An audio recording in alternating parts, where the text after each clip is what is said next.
her get out here. Yes, thank you. This is the Piggyback Show, so I'm gonna bring up your next comic. It's her birthday. She told me to tell y'all that. Yes. Yeah, thank you. Happy birthday, Michelle. She also wanted to let y'all know she's trying to get white girl wasted. So that's her right there. She's a white woman. She wants to get wasted, and the White Claw is in her hand. All right, cool. So give it up for your wonderful next comic, Michelle Payton. It's actually Imperial Wizard that's all over the shit. I watched a YouTube video the other day, don't ask why, for cultural reasons, I guess. How are you guys? How are you? Great. Yes, it is my birthday. I'm about to fall. I'm getting old. This is not fun. Being an aging beauty queen is not as much fun as a Lifetime Movie Network told me it was going to be. Okay? This shit sucks. I gotta plan my whole day around the 45-minute increments it takes me to get up off the couch. You know how like you walk into a room and you're like, what did I come in here for? I feel that way after 45 minutes of standing up off the couch. I'm like, why did I do that to myself? What do I need? Why? Cool thing, though, about age, wisdom comes with it. So you know all kinds of things. And you don't really care about people's opinions anymore, so you go to try to like impart that wisdom on them, knowing that they don't want to hear it. I was at the bar one night, and there's this woman there, and she's doing shot after shot after shot of Jägermeister.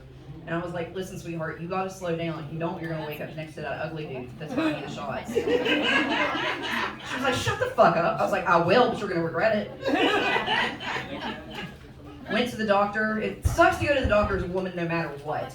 Because the first question they ask you is, what was the first day of your last menstrual period? I'm like, I don't know. I left the commemorative plaque at home. Can I call you later? Now that I'm getting older, this happened to me the first time the other day.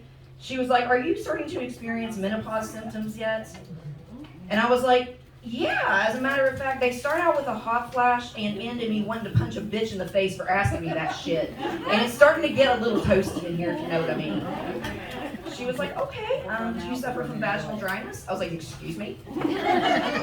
She's like, do you have a problem, getting wet? I was like, have you seen the dating pool at this age? We're all parched, yeah. This is a psychiatrist's office. Why are you asking me this shit? She's like, well, at your age, vaginal dryness can be a symptom of depression. I was like, listen, that's the dating pool. If you guys can't get cause and effect together, I don't know how the hell you think you're going to treat my mental illnesses, okay? Get it together. Awful. She's like, okay, well, have you fallen recently? It's like, as a matter of fact, I have. She said, well, what happened? I was like, well, I was at the bar doing Jaeger shots one night, and there was this voice in my head that said, stop doing Jaeger shots. You're going to wake up next to that ugly dude that's behind this thing. And I told that voice to shut the fuck up, and I woke up next to that ugly dude. And he was even uglier asleep, and he snored really loud. Or maybe it's just because I was sober, though. I don't know. He was ugly either way. But I was like, okay, he's asleep, I can get out of here. And I forgot the 45-minute advisory, and I stood up too quick, and I face planted. She's like, so you didn't get out of there? I was like, fuck no, I gotta go meet his family next week.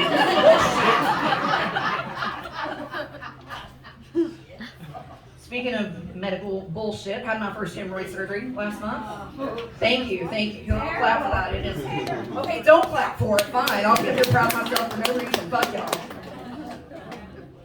When I was telling my mom I had to have this surgery, she's like, I bet you got hemorrhoids from having anal sex. I didn't have the heart to tell her that's exactly how I got hemorrhoids.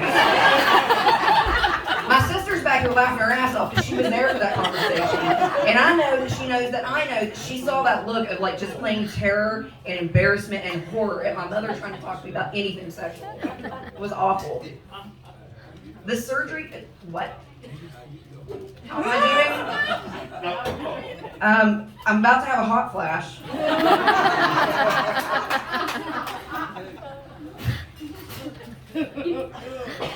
Alright, so yeah, whenever I went in to discuss having the surgery with the doctor, I was like, what's this gonna be like? She's like, you're gonna go to sleep. And I was like, sold. Because I will have unnecessary medical procedures just to get anesthesia. I like that. No one can make you wake up. It's kind of like they have to do it. It's a requirement. So I got there, went to sleep, woke up, everything was fine. It was great for 2 or 3 days, and then I had to poop. Ooh, I gave birth to my daughter on my bathroom floor, and that's now the second most painful thing that's happened. It was awful. It was terrible. whenever I was getting ready to walk out of that pre-op appointment, she was like, do you have any questions for me? I was like, yes, I do. She said, what is it? I was like, what's it going to look like? She said, excuse me? I was like, my butthole, what's it going to look like? She was like, why? I said, because if I wanted a saggy, haggard-looking asshole, I would have gotten married for money in my 20s like my mom told me to. I don't know that shit. I was out at dinner with a friend of mine that got married for money a couple of nights before this. We were talking. She's on the phone with her husband. She's like, oh, yes, I know. I love you. I miss you so much. I'll see you when I get home. She's such an asshole. I don't know how much longer I can take this. I was like, well, you said till death do us part, so you stuck, bitch. What's up? She's like, you're right. You're right. When I get home, I'm going to poison him. Will you come over and help me hide the body? I was like, are you fucking crazy? No, I'm not going to help you hide the body. I'll come over, we'll make it look like an accident. Thank you guys very much. The next comedian coming up was all set to have a career as the next James Earl Jones. However, a dick-sucking injury really fucked that up for him. It's Kevin James.